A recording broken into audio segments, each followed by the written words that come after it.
Então, fazendo o algoritmo que pega um número real, tá? Eu vou separar a parte inteira da parte fracionária dele. Então, para isso eu vou precisar de uma variável float, né, que vai ler esse número, né, que eu tenho interesse. A parte fracionária dele eu vou chamar de... Vou simplificar aqui para fracionária. E a parte inteira dele vai ser numa outra variável do tipo inteiro. Inteira. A parte inteira dele está aí nessa outra variável. Eu preciso ler esse valor. Então vou ler esse float. Ele vai ser guardado na variável num. E depois eu vou na parte inteira. Eu tenho que ver como que eu vou pegar só a parte inteira do número.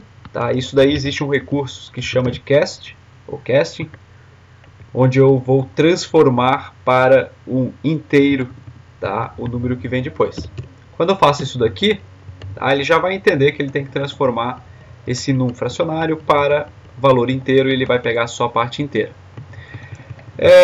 Mesmo que eu não fizesse o casting, se eu só fizer isso daqui já é o suficiente, porque a variável inteira, com esse nome inteira aqui, ela só guarda número inteiro. Então mesmo que eu passasse um número fracionário, ele só ia conseguir pegar uma parte da variável, a parte inteira da variável. Mas esse casting aqui me assegura melhor esta característica. Para pegar a parte fracionária, o que eu preciso, né? Se é o número 5.5, eu queria pegar só o 0,5. Como é que eu faço isso? Eu pego o meu valor total e subtraio a minha parte inteira. Então, se é o 5.5, a minha variável inteira tem o número 5. 5.5 menos 5 dá 0,5. E eu teria ali na minha parte fracionária o resultado. Depois é só mostrar realmente esse resultado. Né? Então, printf, vou mostrar o número inteiro. E vou mostrar um número float. O número inteiro é a minha variável inteira. E o meu número float é a minha variável frac. Testando para ver se está tudo certo. Ele está esperando o valor em si, né? Então vou botar aqui 5.6. E deu ali, a parte inteira é o 5 e a parte fracionária 0,6. Tá? Então fazendo aqui outro teste.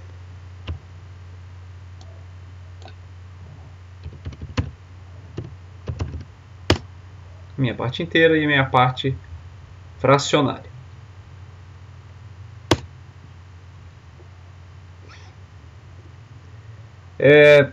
Só que isso daqui era para ser feito por função. Tá? Então, como que eu vou adaptar isso aqui para a função? Primeiro que a função, ela até falou aqui que os números têm que passar por referência, mas seria meio que obrigatório passar por referência, porque eu estou interessado em dois valores aqui, né? A parte inteira e a parte fracionária. E a função, tá, ela só permite retornar um valor. Então, estou interessado em dois, eu precisaria que a função calculasse duas coisas e ela só consegue calcular uma coisa. Ela só consegue retornar o resultado de uma dessas coisas. Então, nessa impossibilidade, eu teria já que passar os parâmetros por referência para eles poderem ser alterados dentro da função e eu conseguir ter o resultado dessas determinações desse cálculo. Tá? Essa função, como ela a princípio não vai retornar nada, porque ela vai guardar os valores, né, nas minhas variáveis que vão ser passadas, ela vai alterar minhas variáveis que são passadas por referência, eu vou dizer então que o retorno dela é nada, não vai retornar realmente nada. Tá? Eu vou chamar essa função de separa, e ela vai receber então como parâmetros o meu número, tá? Então o meu número é um float. Ela vai receber também uma outra variável float, tá? Só que ela vai ser um ponteiro, né, para poder receber por referência. Eu vou chamar ela de x. E eu vou receber um número inteiro, ou um apontador para um número inteiro, tá? Que vai ser ali o meu, vou chamar de y. A x vai ter a parte, vou fazer até o contrário.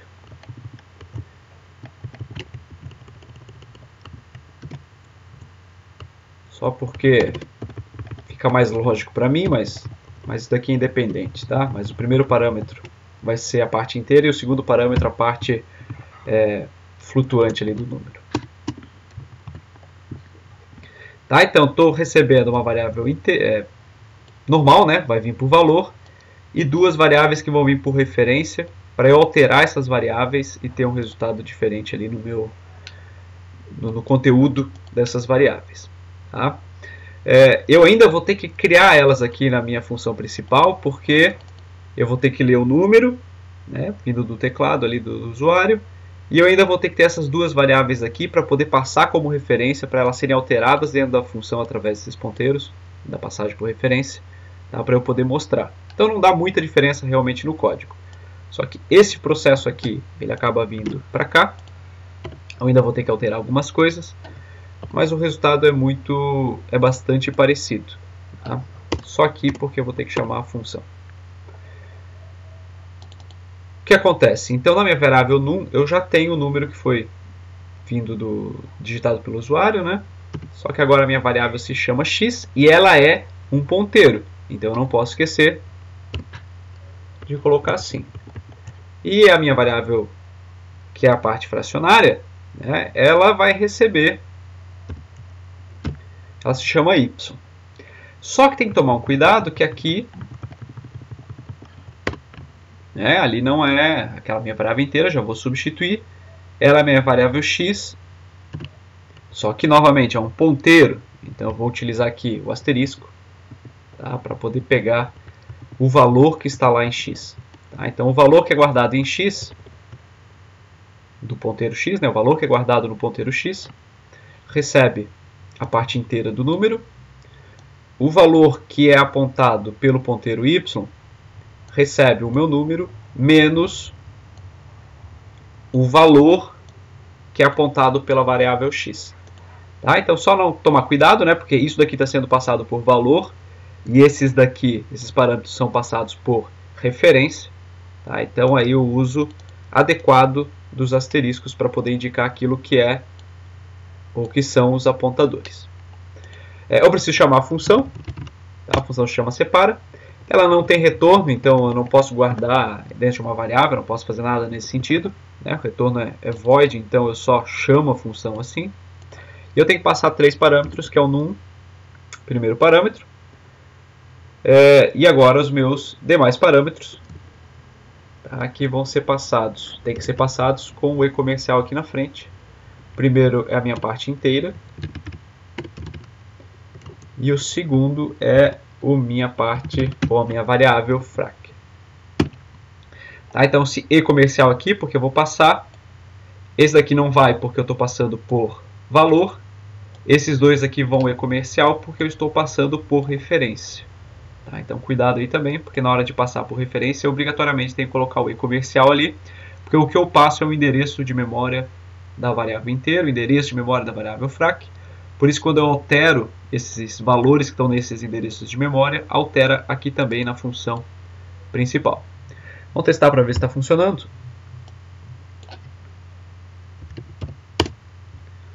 E está. Então, deu 6 ali, 0.9 na outra parte, na parte fracionária. Tá? Só lembrando, tá, que essas alterações... Eu vou fazer aqui mais uma ilustração. Eu vou fazer assim, eu vou mostrar o meu número original.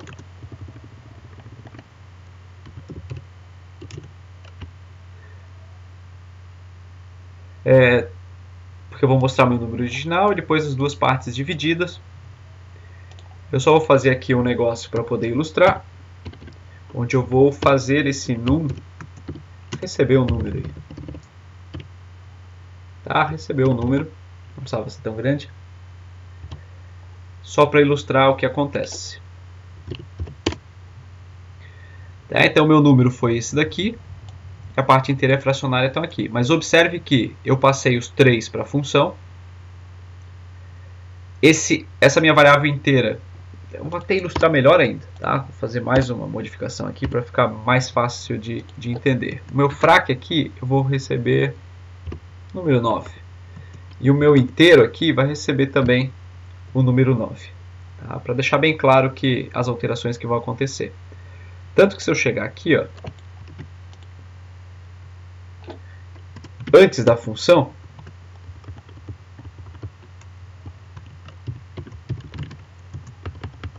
e aqui o depois, a gente vai ver que tem diferença. Só para formatar aqui um /n, a gente vai ver que tem todas as diferenças aí de antes da função e depois da chamada da função. Vai ter algumas alterações, a gente vai poder entender a alteração.